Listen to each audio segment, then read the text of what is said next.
Rekan-rekan sekalian, tadi secara konseptual kita sudah membahas yang berkaitan dengan democratic policing. Secara konseptual memang kita sudah melihat teori-teori yang berkaitan. Nah, pertanyaan kembali, bagaimana mengimplementasikan? Mengimplementasikan democratic policing dengan paradigma modern dalam masyarakat yang demokratis adalah ada dua konsep. Yang pertama adalah untuk pengamanan komunitas. Yang kedua adalah untuk pengamanan pada lalu lintas. Pertanyaannya, mengapa komunitas dan lalu lintas? Pada konteks komunitas ini untuk mengamankan di mana orang tinggal. Ketika kita mengacu kepada konsep smart city, ada dua konsep yang kita bagi kepolisian bisa ambil, yaitu smart living dan smart mobility.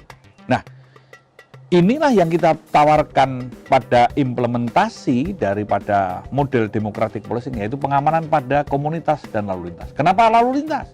Ini adalah berkaitan dengan urat nadi kehidupan. Suatu masyarakat bisa hidup, tumbuh, dan berkembang kalau ada produktivitas. Nah, produktivitas dia hasilkan dari aktivitas melalui atau dengan lalu lintas. Maka ketika kita melihat bahwa di dalam komunitas ini ada konteks atau konsep Kamtipmas. Nah, di dalam lalu lintas ada konsep atau konteks Kamseltipcarlantas. Nah, kita kembali sekarang ke konteks komunitas. Bagaimana mengamankan komunitas? Ini ada konsep harmoni, pemeliharaan keamanan atau pemeliharaan Kamtipmas dalam masyarakat yang modern dan manusiawi. Nah, secara konseptual, harmoni ini merupakan suatu sistem pengamanan wilayah dari tingkat RT, RW, kelurahan. Levelnya kecil, di mana kita ada saling jejaring yang ada tadi saya katakan. Spirit daripada harmoni ini adalah komunikasi, informasi, dan solusi. Bagaimana juga ada bisa melayani, melindungi, dan memberi solusi Kamtipmas secara humanis dan modern. Tadi kalau standar bagaimana keberadaan pelayanannya adalah cepat, dekat, bersahabat. Cepat artinya polisi ada quick response time. Berapa menit polisi sampai ke TKP apabila terjadi sesuatu. Dekat, seberapa dekat polisi dengan masyarakat. Jarak ini mungkin 3 digit. 110 atau 911 atau apalah, silahkan untuk membuat jarak kedekatan polisi dengan masyarakat. Kemudian bagaimana polisi ini bekerja dengan tulus? Arti dengan tulus dapat diwujudkan bahwa polisi keberadaannya adalah diterima dan didukung oleh masyarakat yang dilayani. Artinya menjadi ikon persahabatan. Nah, inilah tadi dikatakan pemetaan dilakukan, back office ada, maka sistem aplikasi-aplikasi yang ada, sistem informasi, komunikasi, dan solusi bisa cepat. Dan juga polisi menjadi ikon, menjadi simbol bagaimana untuk menyelesaikan masalah. Nah, pelayanan tadi yang katakan secara informasi, bagaimana semua informasi bisa diterima. Tentu kita polisi bisa membangun literasi, membangun sistem-sistem upaya-upaya informasi, komunikasi, solusi. Pelayanan bidang administrasi ini pun juga bisa dilakukan secara online. Pelayanan keamanan, bagaimana sistem keamanan, membangun CCTV, membangun jejaring ini juga bisa dilakukan dengan aman, dengan cepat, dengan tepat. Ini baik boleh dengan berbagai recognize. Nah, juga pelayanan-pelayanan hukum dan pelayanan kemanusiaan. Ini konteks yang mungkin secara konseptual. Nanti ada konsep-konsep yang akan dituliskan di sini. Ya, pelayanan harmoni itu apa saja.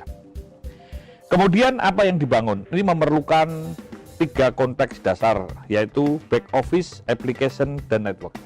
Nah, nanti ini akan juga disampaikan secara virtual tentang back office, application, dan networknya. Pada implementasinya apa yang dilakukan? Nah, pertama adalah memetakan. Bagaimana memetakan secara wilayah? sampai ke tingkat RT. Dipetakan siapa orang-orang yang bisa menjadi agen, menjadi kepanjangan tangan polisi. Dan siapa mitra-mitra polisi. Mitra baik untuk kalangan politik, kalangan pemerintah, kalangan media, pelaku bisnis atau sektor bisnis, LSM, dan juga para warga masyarakat, tokoh-tokoh formal dan informal. Nah, kemudian memetakan masalah yang dapat memicu terjadinya konflik. Ini dibuat kategori mana yang sedang, aman, rawan bahaya, atau bahaya. Ini juga perlu dikategorikan. Merah, kuning, hijau misalnya. Sehingga apabila terjadi sesuatu, polisi bisa secara efektif dan efisien bisa mengimplementasikan dan memetakan potensi-potensi dari sumber daya yang ada, dari sumber daya alam, sumber daya manusia, jaringan-jaringan, dan sebagainya. Nah, bagaimana tadi mewujudkan pelayanan-pelayanan ini? Bagaimana pelayanan informasi, administrasi, hukum, pelayanan keamanan, pelayanan keselamatan, dan pelayanan-pelayanan lainnya nanti diwujudkan dalam bentuk visual. Tahap yang ketiga adalah membangun sistem-sistem aplikasi terpadu antara back office, application, dan network. Sehingga dapat terbangun sistem big data dan one gate service. Nah, ini nanti juga demikian. Kemudian pada tahap yang keempat adalah untuk siap. Saya boleh mengadopsi dari asta siap. Satu, siap pilun atau siap pirantilunan, siap posko, siap praop, latihan praoperasi, sispam kota misalnya, siap kondisi masyarakat, jejaring sampai tingkat RT RW, siap kemitraan, siap mitra sebagai soft power, siap sarpras, siap anggaran. Ini semua menjadi bagian penting bagaimana kita semua sadar bahwa sistem ini akan saling terkait, saling terkoneksi satu dengan lainnya. Nah, ini pada konteks harmoni. Ketika kita melihat implementasinya kepada lalu lintas, ini adalah dengan road safety policing atau model IT for road safety. IT for road safety merupakan suatu implementasi bagaimana kepolisian dengan sistem elektronik dapat mengkategorikan untuk merecognize atau menginput atau mencatat atau memantau pergerakan dari manusia, jalan, kendaraan, dan juga hal-hal yang terjadi di saat adanya kegiatan. Nah, ini tentu ada back office besarnya. Kita di dalam mengimplementasikan IT for Road Safety atau Road Safety Policing adalah berbasis kepada RUMK, Rencana Nasional Umum Keselamatan. Kita melihat adanya TMC, ini untuk mendukung Road Safety Management dan membangun Safety and Security Center untuk mendukung safer road, membangun ERI atau ERI, Electronic Registration and Identification untuk mendukung safer vehicle, Safety Driving Center untuk mendukung safer road user atau safer people, dan Intelligent Traffic Analysis System atau INTAN itu untuk mendukung pelaksanaan daripada post crash care. Tentu ini akan diimplementasikan melalui smart management. Nah, smart management tentu nanti akan gambar-gambar secara visual, secara infografis akan ditunjukkan melalui gambar. Dan ini akan berkaitan dengan sistem-sistem traffic attitude record, demerit point system. Semua apa yang ada dibangun bisa mendukung program pemerintah di dalam membangun ERP, Electronic Road Pricing, membangun Electronic Toll Collecting, e-parking, e-banking, Electronic Traffic Law Enforcement. Dan ini semua saling terkait, tentu ini ada sistem-sistem untuk yang terus diawasi oleh Cybercop. Nah, Cybercop nanti punya kompetensi seperti apa? Ini bisa ditunjukkan dalam berbasis kepada big data.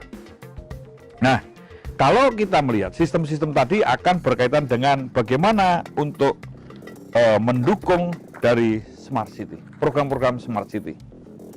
Nah, program smart city ini nanti akan bisa dilihat bagaimana dengan sistem-sistem aplikasi, sistem pemetaan, adanya pemantauan CCTV, ada gantry atau gate-gate, atau speed management, traffic accident early warning, sistem pendataan kecelakaan dan pelanggaran, catatan perilaku berlalu lintas, demerit point system, e-tilang atau etle, sistem quick response time, e-sidik, traffic accident analysis, dan kepolisian juga tentu akan mengembangkan traffic accident research center yang nantinya kepada road safety research and development, dan juga bagaimana sistem pengamanan di jalan tol. Ini nanti ke depan akan dikembangkan bagaimana jaring untuk penanganan atau implementasi dari polisi jalan raya, penanganan antar moda transportasi, angkutan sungai, danau, dan penyeberangan, road safety border, road safety for tourism, dan juga berbagai kajian lainnya. Saya kira ini nanti akan disampaikan atau ditunjukkan melalui